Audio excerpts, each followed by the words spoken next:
Oh, another day in paradise. I wasn't born that special. Now you make me nervous. I don't even know if that's a word. It might be a made-up word. Another day of plumbing. All right, here we go. All right, here we are today. I'm Dave the plumber. We plumb. Today I'm here to do an install for a rough-in for a shower valve. Voila. We're at a customer's house. He's in the phases of remodeling. So here we go. Let's get going. Let's walk in and check out the area and see what we have to work with.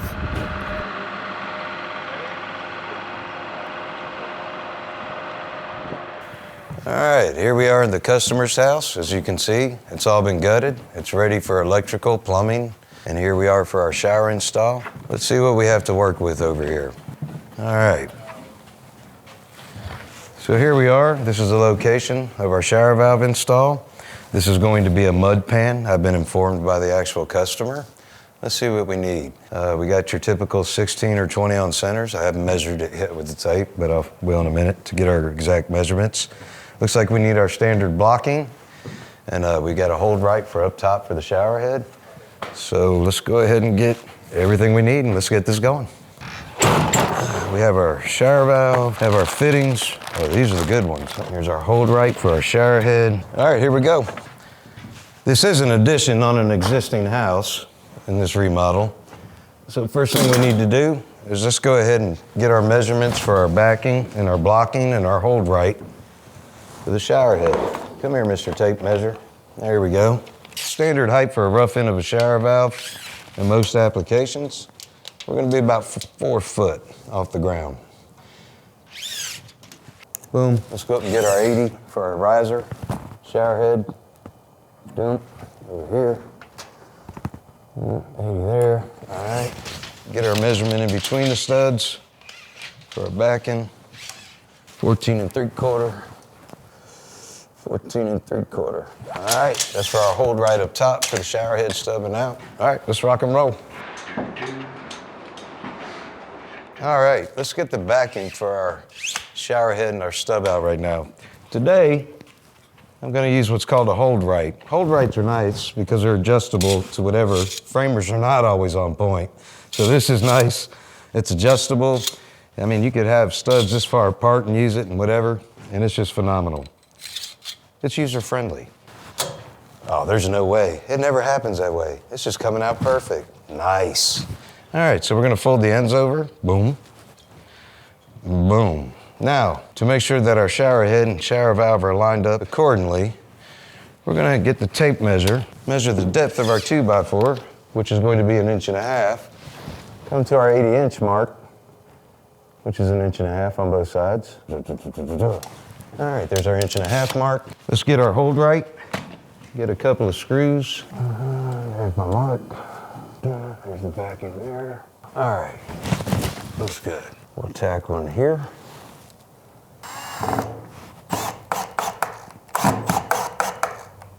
Back one on the other side. All right, let's get our level. Make sure we're level before we tack it into place. They call it plumbing for a reason. You need to be level. All right, 2 more screws.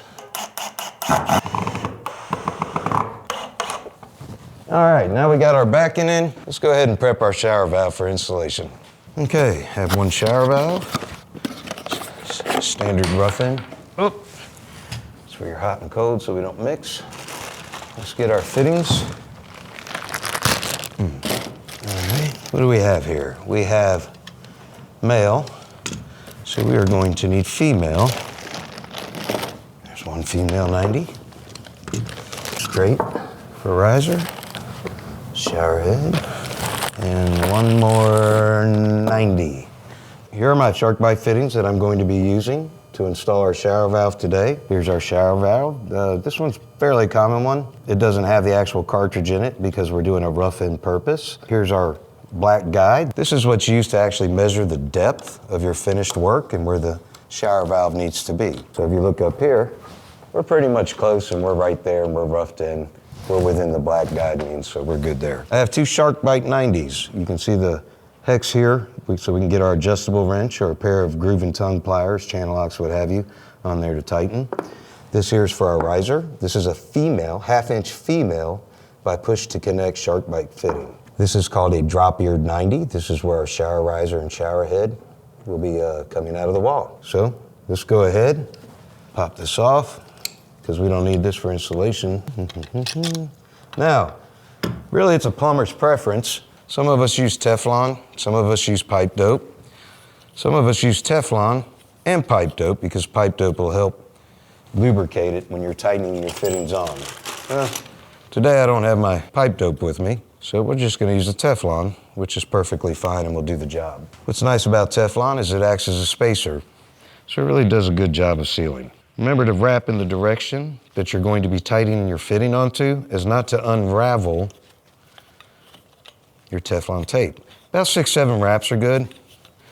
5, 6, 7, boom. Squeeze it on there. Make sure none of it's in there. Go ahead, 2 more to go. Boom. So we're doing a clockwise motion. Most standard American threads in the United States, your threads are righty-tighty and lefty-loosey. So I am wrapping in the direction the fitting is going to screw on. If I were to wrap the tape the other way and I screwed this way, it would unravel the tape and it would never seal. All right, now that that's done, we will proceed to attach our fittings. Now, you can use 2 pair of channel locks, you can use adjustables, whatever your preference is. These are actually called tongue and groove pliers, the real actual tradesman's term for those. Here's a pair of adjustable wrenches. There you go, righty-tighty. Next, and tighten. There, booyah. Now let's get our riser for our shower head on here. What's nice about these SharkBite fittings is that it saves time and is more cost effective. Even though the fitting might be more expensive, the time you save, because time is money and valuable, is a lot quicker. As you can see, it's not taking us much time at all to prep this shower valve for install. All right, there we go. Now, let's install our shower valve. Let's go ahead and get our mark for the center of our valve, which I think earlier was 20.5. Eyeball it. Okay. All right. Center line. All right, there we go. Now, my valve is level, and I can proceed to finish tying it down. All right, there you go. Now, next step is go ahead and let's drill our holes in the floor and get our water line stubbed up through the floor and attached to the shower valve. What I'm gonna do, just for aesthetic reasons, so it makes the inspector know the plumber cared, measure over to the center here. We got 4 3/4. Mark 4 3/4.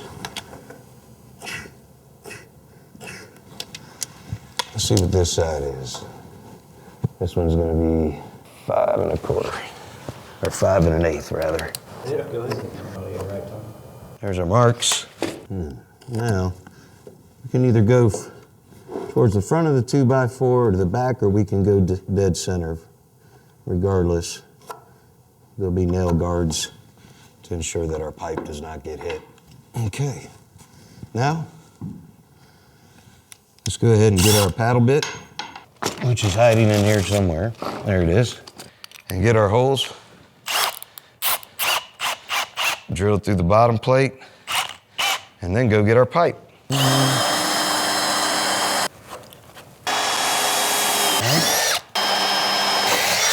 All right, now our holes are ready. Go ahead and get our pipe. Let's get our pipe run. All right, got some pipe. Let's get to going. All right, here we have our pipe. Before we get going, what I like to do is we have a tool here the SharkBite provides. Is I like to deburr the pipe, because what that does is it actually makes the pipe edges smooth after cutting it, so we do not tear the O-ring that's on the inside of the SharkBite fitting, and also it makes sure it removes any debris to clogging up the shower valve, the cartridge, or the shower head and causing a restriction. So let's go ahead and deburr our pipe right now on 1/2 inch. Now, per SharkBite's specifications, you can also go visit sharkbite.com. It will also show you as well. For 1/2 inch, we need to have 1 inch of the pipe to fully be inserted into this fitting so it seats properly and less chance for leaks. Go ahead and take this. Let's get our mark. And there's our 1 inch mark. We're gonna go ahead, now that we have marked our pipe, we are deburred. We're gonna go ahead and put our pipe through the floor. Go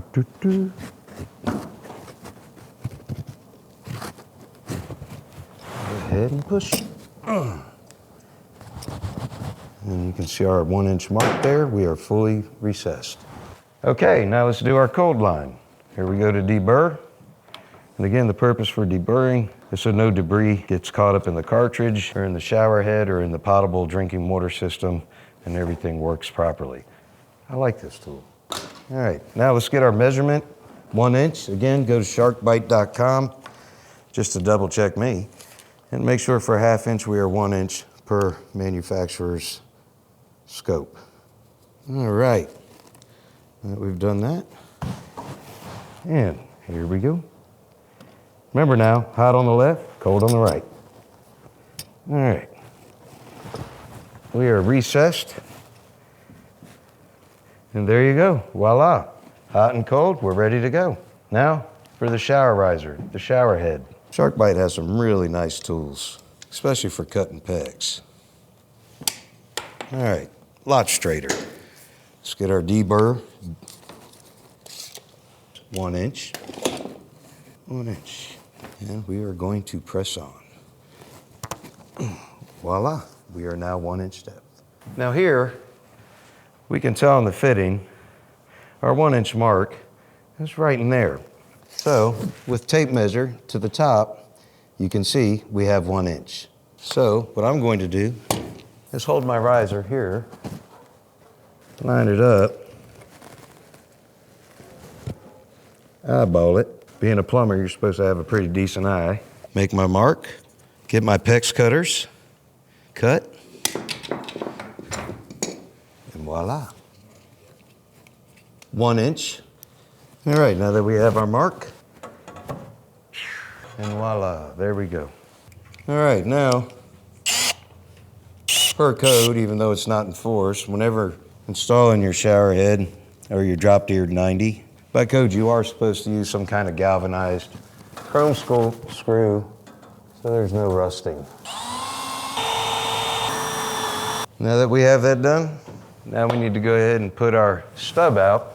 And the reason and the purpose for the stub out is so that when the drywall is installed, or Durarock, or whatever product they're using behind the shower, they're able to mark their stuff and place it right over, and also helps with the tile guy for his tile work as well.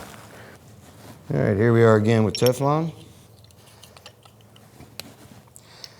The whole purpose of this is for testing, to pass inspection in your rough end in the walls, and also to make sure that when you pressurize the system, there are no leaks from the shower valve up to the shower head.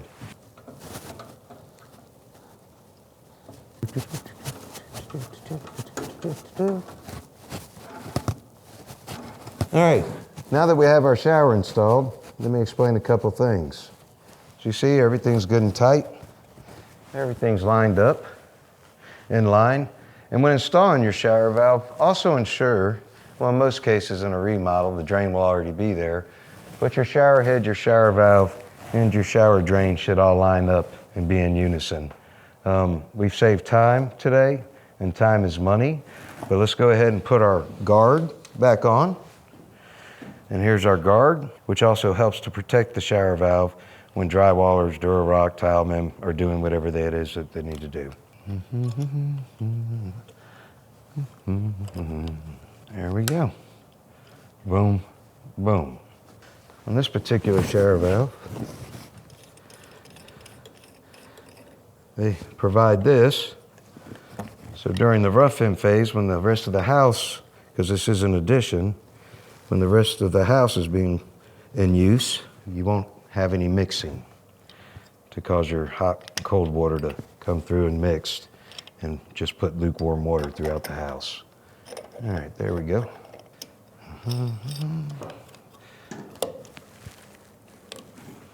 Let's go ahead and bend our tabs over.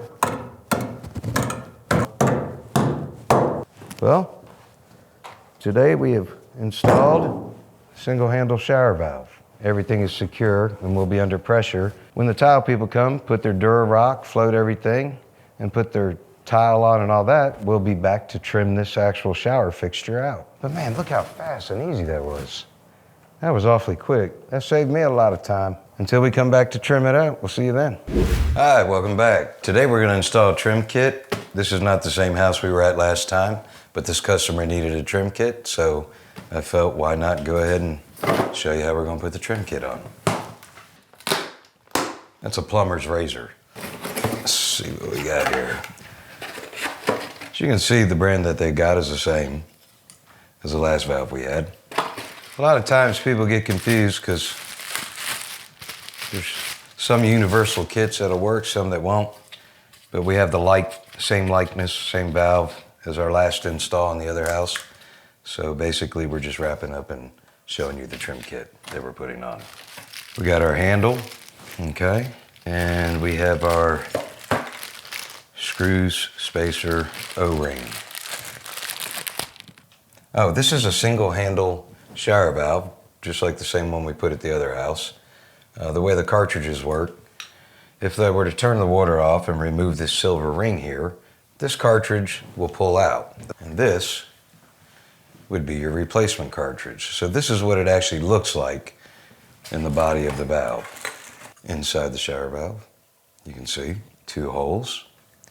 On the cartridge, you'll have it marked H for hot. That's about it on this one, H for hot. So you would put the cartridge in, get your ring.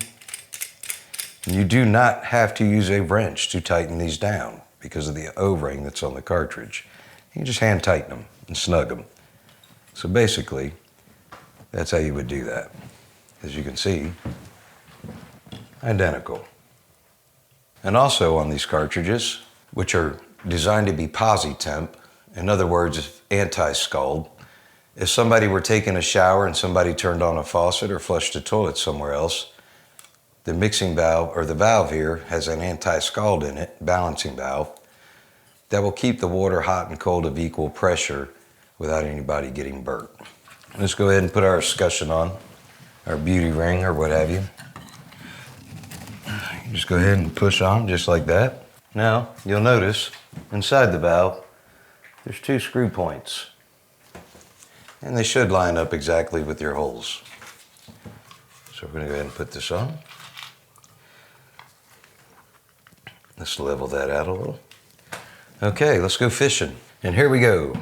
This is the fun part.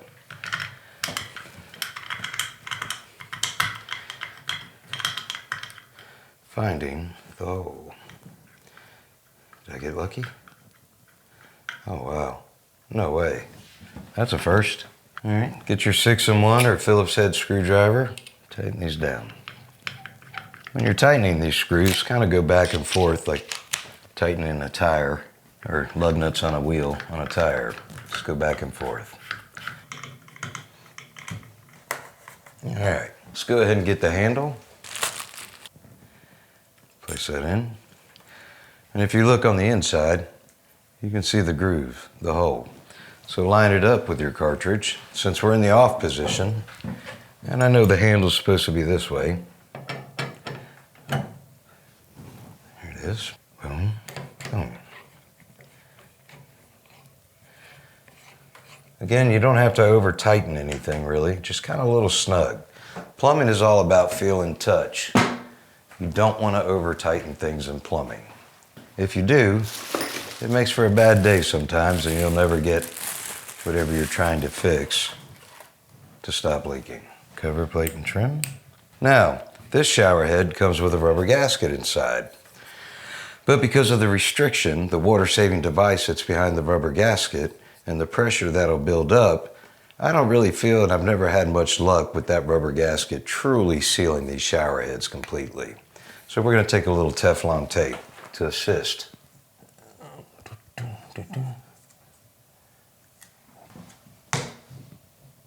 All right, Teflon's on. Whenever working on a shower valve or anything to that effect, probably a good idea to turn the water off just in case, so when you're taking the handle off, you don't take a shower. Anyway, keep everything off and then you can turn the water back on and check for leaks. Whenever working with a finished product such as this, you want to be careful not to scratch it because it scars very easily and it can be damaged very easily. So if you look at these two wrenches here, you'll see that one has teeth and one of them does not. So we're going to head and use these, or you can use an adjustable wrench if you'd like, whichever's easier, whatever you have handy.